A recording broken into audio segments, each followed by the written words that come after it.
All of a sudden, I hear a boom, and my bed shake, and I see my apartment is shaking.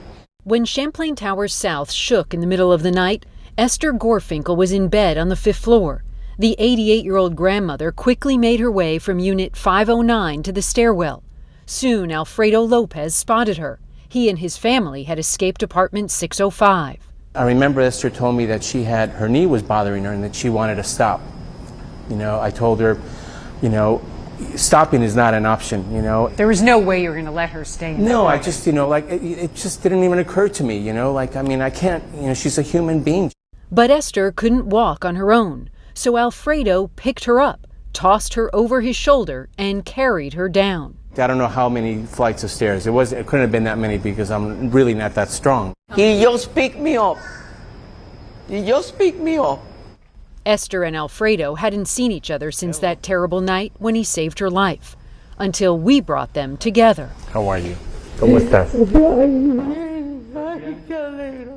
I'm so happy. I'm so happy too. I'm so happy to see you.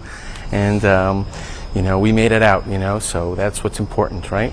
Yes, that's important Okay, thing. good. I'm so happy, Yeah. up there, Yes. somebody's watching. Absolutely. It wasn't, simply, Esther, it just wasn't our time, Together, they recounted their chance meeting in the stairwell and their narrow escape. In that minute, you don't talk.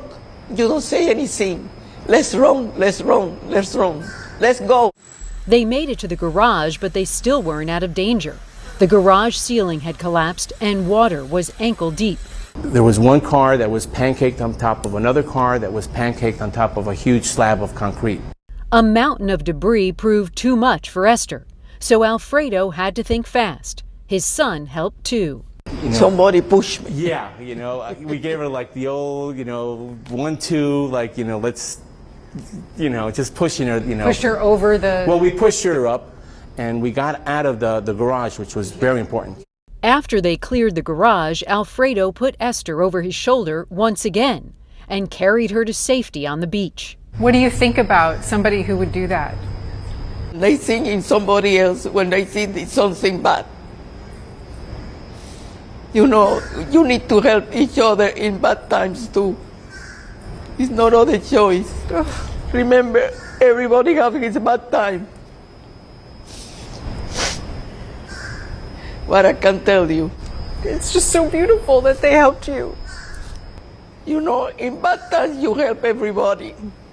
Whoever knocks in my door and need help, I give it to them. And then God give me the prize of my life because I did so many good things. How lucky do you feel today? I know I'm lucky. Very lucky to be here with my family. Thanks God. Thanks God. That night, Alfredo and Esther lost everything they owned, but they escaped with their lives and a friendship that is sure to endure. You made me very happy.